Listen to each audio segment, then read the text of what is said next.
Well, folks, it's half time at the big game at the Broo at the University Hotel Grand Final day. Collingwood are 4 points in front, and one of the colourful characters I've noticed is a regular customer to the University Hotel is Laurie from North Melbourne. And who are you bearing for, Laurie?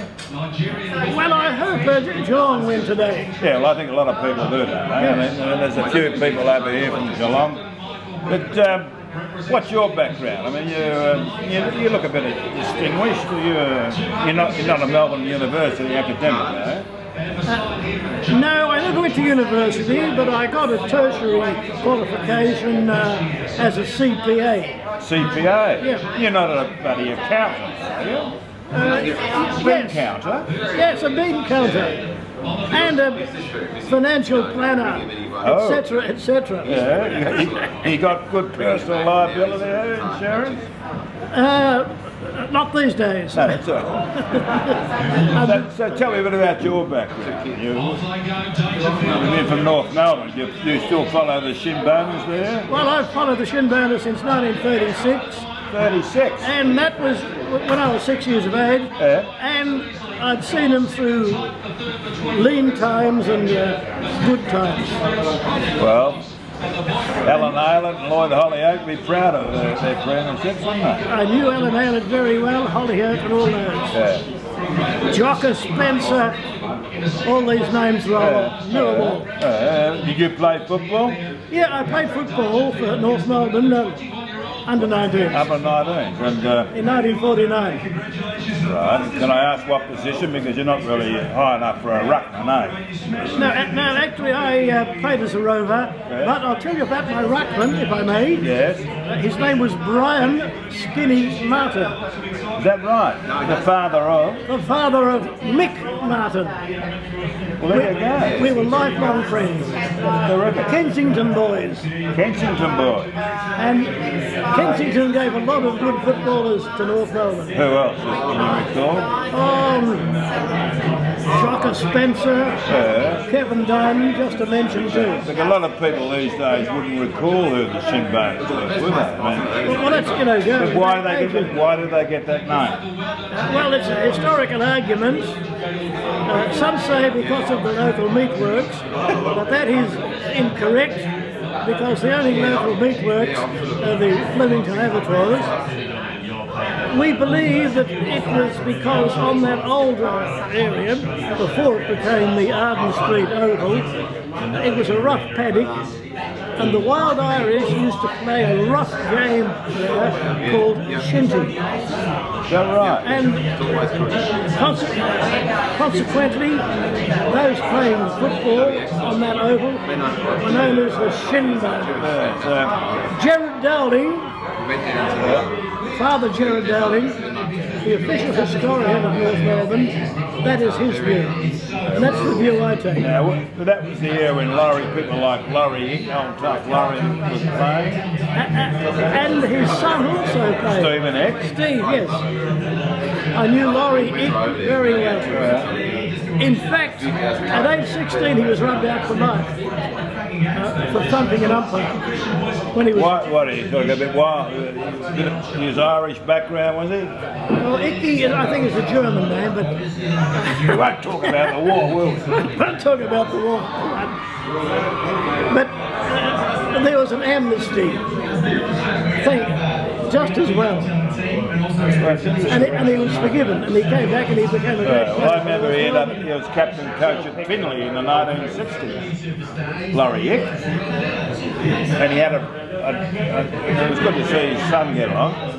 Now, you've got the Tax Cox plate here. I mean, is that because you're a bit of a punter as well? I'm a mug punter, but I like to have the occasional punt. Well, that's very good. So, who's going to be the favourite this year then for the Cox plate? I haven't done my homework as yet. Oh, well, let's get over because I'm a mug punter. Yeah, but you're... Well... John Elliott always relies on Dean Lester's tips, so ring into Dean Lester's website and away we go. So he is a good tipster. Anyway. But anyhow, I'll tell you, I haven't met up with John Elliott much, but a while back when McKernan crossed from North Melbourne to Carlton, I said to Elliott, you've got bloody McKernan when he's past his best. And Elliott, he said... you mean John? John, yeah. He said, just wait till he starts playing for a good team. Well, the crowd's gone home. I've got to say, it's been a very nerve-wracking game, but Geelong really come home in that last quarter. Well, that's it. Collingwood battled hard, but Geelong eventually had the class. Now, I noticed that Geelong seemed to have that running speed, but what you told me at three-quarter time, that you had a bit of a sprinting history. That's true. Now, tell me a bit more about that. I mean, you talked about Bendigo and the Still Gift. Well, now I'm an old bloke of 82, still intellectually sound, I hope. My body is packing up. But in my youth, though a short ass of 5'3", I was a pretty fair sprinter. And I ran for many years in the VAL ranks, Victorian Athletic League, including Bendigo, Stall, Wangaratta, and all these professional meetings. I didn't run dead to get a long mark. So what are you saying? I knocked off any small race that came handy. But you made a few quid out of you? And I made a few bob over the years. I ran in 16 consecutive Still Gifts. Usually won my first round heat, but never won a semi-final.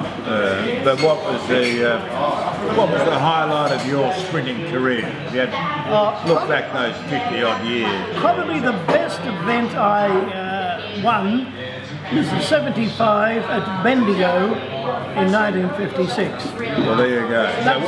What was the prize money? Prize money was £100. And what'd you do with it? Well, I put it towards my first motor car. Which was? A Morris Minor. Second hand, of course. Second hand? What colour was it? I can't remember.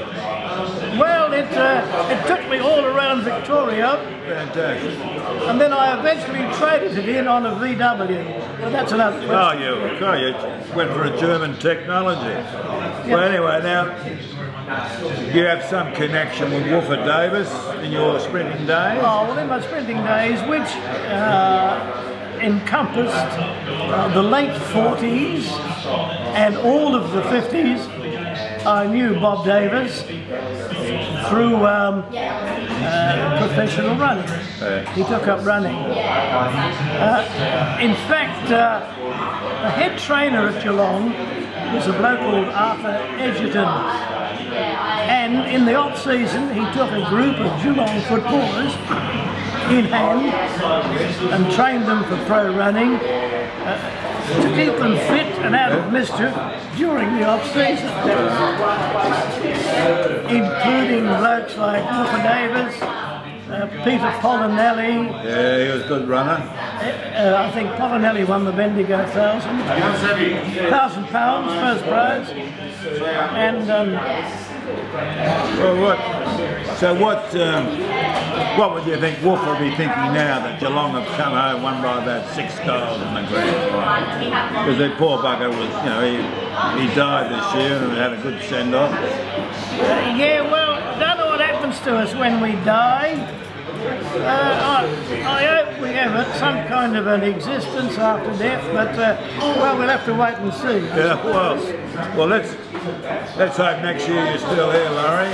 It's been a good brew do at the University Hotel, and the best team won. Yes. Now, you're a bit critical about the Herald Sun saying the 2 best teams. I mean, I don't know what you mean. I think you being a school teacher should be corrected. Oh, well, that is a linguistic error. You can't have 2 best. There's only 1 best. Yeah, well, that's Geelong. Yes. I mean, you can have the best two. Oh, but you can't have the two best. Well, can you ring? Unless it's a dead heat. Well, you better ring Rupert Murdoch and tell him he's edited the stuff to us. Well, Rupert Murdoch, well, that's another question. Anyway. He's in enough strife as it is. Well, he's doing all right. Anyway, folks, been a Garter Day in Carlton, and we sign off. I'm glad. Good to you. Geelong won. They had the class. They did. Mind you, Collingwood, they had the guts, but they just weren't quite good enough. They run out of juice. Well done.